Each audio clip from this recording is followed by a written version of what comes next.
नमस्कार, मेरे भक्ति चैनल पे आप लोगों का स्वागत है। हम भागवत का दूसरा अध्याय आप लोगों को कहानी के रूप में सुनाते हैं। श्री कृष्ण ने भगवान के चरण कमल का स्मरण करो।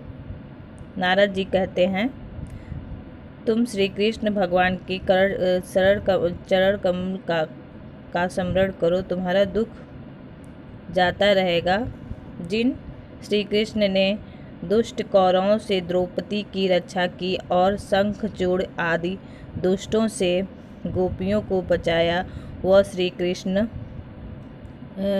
कहीं चले नहीं गए हैं। हे भक्त, तुम तो भगवान को अत्यंत प्रिय हो। सतयुग आदि तीनों युगों में तो ज्ञान और वैराग्य भक्ति के साधन थे। इन्हीं दोनों से महात्माओं का उद्धार होता था, परंतु कलयुग में केवल भक्ति ही महायुग को देने वाली है। एक समय अवसर पाए तुमने हाथ जोड़कर भगवान से प्रार्थना की कि मुक्त को क्या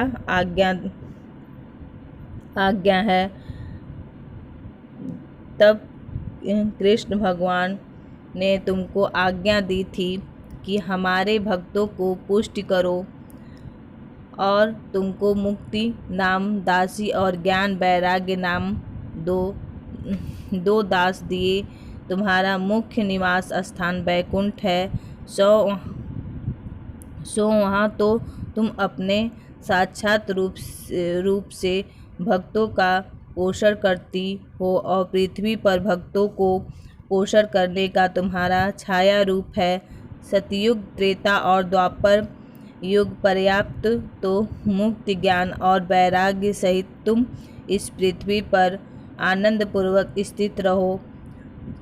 अब कलयुग में अखंडियों से दुखित होकर मुक्ति तो यहाँ से उठकर वैकुंठ को चली गई, परंतु ज्ञान वैराग्य को अपना पुत्र जानकर अपने समीप ही रखा था।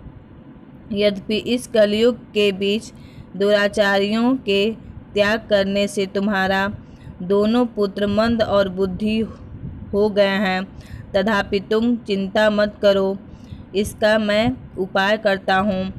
यद्यपि कलयुग में सामान्य काल दूसरा नहीं है, अतः इस युग में तुमको घर में प्रत्येक मनुष्य के हृदय में स्थापना करूँगा।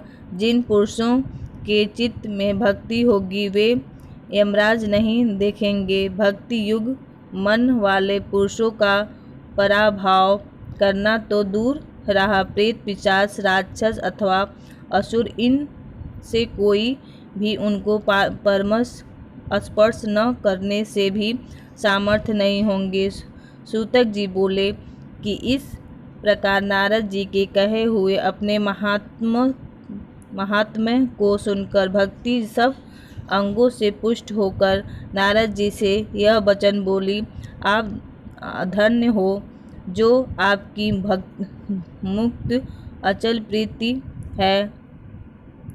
अब मैं आपको कभी नहीं छोड़ दूंगी, सदा आपके हृदय में स्थित रहूंगी। साधु, आपने मेरा कष्ट तो क्षण मात्र में हर लिया, परंतु इन ज्ञान वैराग्य नामक पुत्रों को चेत नहीं हुआ, सो इन सचेत करो।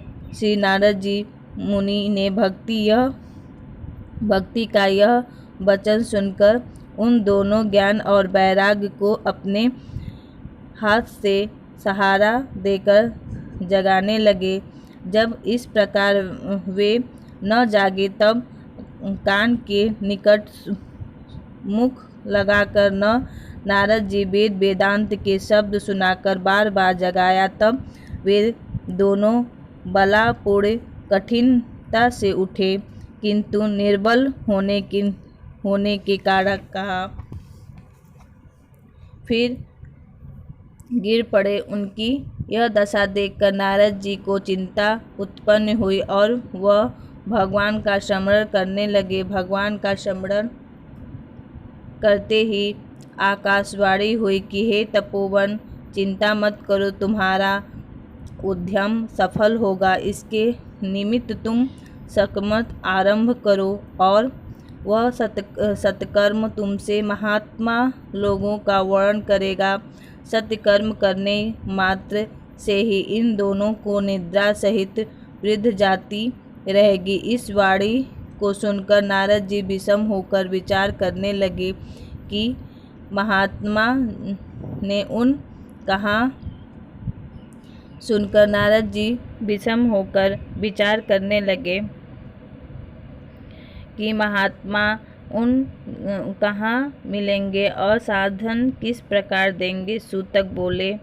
सूतक जी ने बोले कि नारद इसी सोच विचार में उन दोनों को वहीं छोड़कर महात्मा साधु को खोजने को चल दिए और तीर्थ में जाकर मार्ग में मुनीश्वर से पूछने लगे। नारद के वातंग को सब बात को सुनकर परंतु किसी ने ठीक उत्तर नहीं दिया। तब नारद जी चिंतित होकर बादरी वन में आए और यह निश्चय किया कि मैं यहाँ तप करूँगा। इतने में ही सूर्य के समान तेज वाले समन आदि मुनियों को अपने सन्मुख खड़े देखकर नारद जी बोले कि हे मुनीश्वर, इस समय बड़े भाग्य से आपके सम्मान गमन हुआ है।